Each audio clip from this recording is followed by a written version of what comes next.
পরিস্থিতিটা যা তৈরি হয়েছে, কোথাকার পানি যে কোথায় গড়ায়।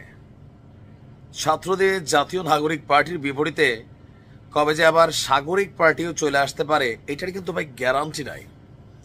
কেউ কেউ মনে করছেন যে তোমরা আন্দোলন করলা, তারপর নিজেরা উপদেষ্টা হয়ে গেলা, তোমাদের সাঙ্গপাঙ্গদের সবচেয়ে বড় বড় পদ পদবিতে সমন্বয়ক পদে বসাইলা, বৈষম্য বিরোধী পদে বসাইলা।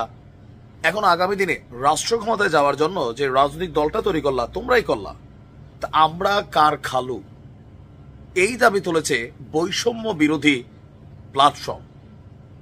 গতকালকে নাহিদের একটা বক্তব্য ছিল যে আজকে থেকে সমন্বয়ক এবং বৈষম্য বিরোধী এগুলা এক্সিস্ট করে না। যদি কোথাও কেউ সমন্বয়ক বা বৈষম্য বিরোধী মানে পরিচয় দিয়ে কোনো ঘটনা ঘটায়, তাহলে পুলিশ যেন আইন অনুযায়ী অ্যাকশন নেয়। এরপরেই ঘটছে চমলক্ষ ঘটনা। আপনার তার এই বক্তব্যের প্রতিক্রিয়ায় বৈষম্য বিরোধী ছাত্র আন্দোলন বাংলাদেশের দুইজন নেতা কড়া প্রতিক্রিয়া জানিয়েছে, বিশেষ করে উমামা, উলালানা উমামা। আচ্ছা, এখন এই দুই নেতার বক্তব্য অনুযায়ী উমামা এবং আরেকজন, আমরা নাম বলছি, যে এনসিপি মানে ছাত্রদের যে দল ও গণতান্ত্রিক ছাত্র সংসদ গঠনের পর ছাত্র জনতার অভ্যুত্থানের অন্যতম নেতৃস্থানীয় প্ল্যাটফর্ম বৈষম্য বিরোধী ছাত্র আন্দোলন বিলুপ্ত করার কোন রকম সিদ্ধান্ত হয়নি। নাহিদ সার্জিস এবং হাসনাতদের সাথে পরামর্শ করে এটা করে ফেলছে, হয়তো বা বিষয়টা এরকমই। যদি এরকমই হয় তাহলে বাকি যারা তারা কেন জানলো না যে সবকিছুকে ধরেন নাহিদ সার্জিস হাসনাতরা বা নতুন জোটসে যারা আক্তার, তারাই বস, তারাই সাগরিদ। বিষয়টা কি এরকম? যেখান থেকে তোমার জন্ম তুমি সেই জায়গাটার এখন বিলুপ্ত করে দিলা, তাও তাদের অনুমতি ছাড়া। তাহলে প্রশ্ন হচ্ছে তাদের মধ্যে কি বৈষম্যের ঘটনা ঘটছে? দর্শক, নাহিদের মানে বক্তব্যের প্রতিক্রিয়ায় আপনার কেন্দ্রীয় সমন্বয়ক এবং মুখপাত্র উমামা ফাতিমা তিনি বলছেন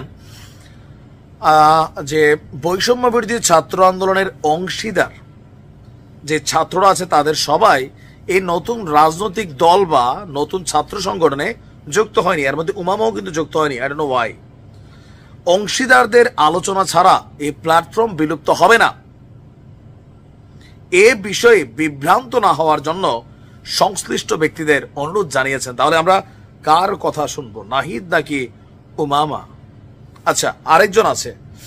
উমামার মন্তব্যের ঘণ্টাখানেক পর বৈষম্য বিরোধী ছাত্র আন্দোলনের যে ভেরিফাইড ফেসবুক পেজ আছে, সেখানে এই জুলাই গণ অভ্যুত্থানের বিশেষ সেলের সম্পাদক হাসান ইনাম তিনি বলছেন যে এই প্ল্যাটফর্মটি গণ অভ্যুত্থানের প্ল্যাটফর্ম। জুলাই আগস্টে বিভিন্ন ধর্মবর্ণ রাজনৈতিক মতাদর্শের মানুষ এখানে আসছিল। এরপর যার যার জায়গায় বিভিন্ন আকাঙ্ক্ষা এগুলার কারণে যার যার জায়গায় চলে গেছে, বাট এটা হচ্ছে প্রধান কর্মক্ষেত্র। তার বক্তব্য যে গণ অভ্যুত্থানের বা জুলাই অভ্যুত্থানের চেতনাকে সমুন্নত রাখার জন্য বৈষম্য বিরোধী ছাত্র আন্দোলন একটি বুদ্ধিবৃত্তিক এবং অরাজনৈতিক প্ল্যাটফর্ম হিসেবে কাজ করবে। আর জুলাই গণহত্যার ন্যায় বিচার নিশ্চিত করার লক্ষ্যে এটা সার্বজনীন জনমত গঠনে সহায়তা করবে। বিষয়টা আসলে বুঝলাম না। নাগরিক পার্টি বলতেছে ভাই আমরা কর্ম বিচার নিয়ে টিচার নিয়ে, তোমরা কে? তাহলে যে সিদ্ধান্তগুলো তৈরি হচ্ছে কারা নিচ্ছে? তারা বাংলাদেশে গণতন্ত্রের বীজ বপন করবে। কথা সুন্দর, কথা তো না মনে হচ্ছে কলিজা একটা খাওয়াইলে ঠিক এরকম ফিলিংস আসে না? সার্জিস হাসনাতদের যে কৃষকের ছেলে এটা হবে, তোমাকে ওইটা করতে হবে, আপনি সিরিয়ালে দাঁড়াবেন, কেউ যেন সিরিয়াল। তোমরা কি সিরিয়াল মানো? Is it? তোমাদেরই তো প্ল্যাটফর্ম। তোমাদের জায়গা থেকে যখন তোমাদের বিরুদ্ধে প্রশ্ন রে, তাহলে তো বোঝা উচিত যে যখন যারা দরকার তারই কি ব্যবহার করা হচ্ছে। এটা কিন্তু প্রশ্ন উঠছে এখন।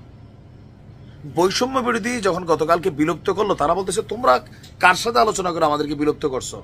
তোমরা রাজনৈতিক দল করছো, ঠিক আছে, করো রাজনীতি, প্রধানমন্ত্রী হও, বাট আমাদেরটা তো আমাদেরকে দাও একটু সিস্টেম করে চলার জন্য। আবার নাহিদ আইন শৃঙ্খলা বাহিনীর ডাক দিয়া বলছে। এখন দেখা যাক আবার কোন নাটক আমরা দেখতে পাই। আমার কাছে অনেক সময় যে নাটক জাতিকে মূর্খা বানাচ্ছে, নাকি আসলে ঘটনাই এরকম। কেমনে নাহিদ সার্জিস এরা কি আসলে এরকম যে এক পেশে মেন্টালিটি নিয়ে এরা সবকিছু করে ফেলতেছে? তাহলে কিসের বৈষম্য এরা দূর করবে?